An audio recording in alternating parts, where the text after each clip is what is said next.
Do you think part of the receiving is also about the non-resistance, even if it's the non-resistance to our resistance? Because I just wonder, I'm really feeling this thing in you about the way that you're responding to everyone today that feels so like a movement of generosity, of heart. And I'm so in awe by it because I'm also feeling in contrast the part of me that is like, it's a more stingy movement, it's a more contracted, it's a more reactive place. And so I don't know, I just am curious. I'm going to pull an Elliot Blackman on you. I have this great story.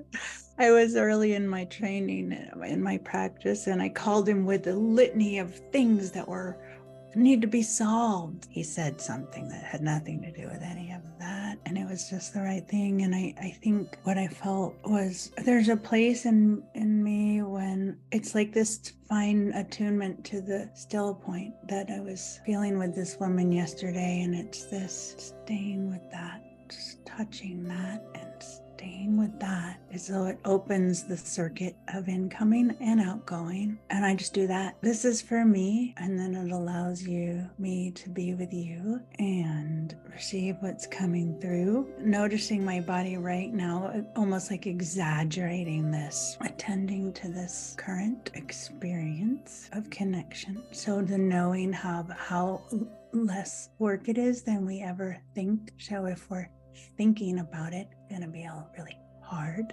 For information on our more extended trainings, which offer continuing education credits for providers of all kinds, email us at practices@flowismedicine.com and be sure to follow us on social media.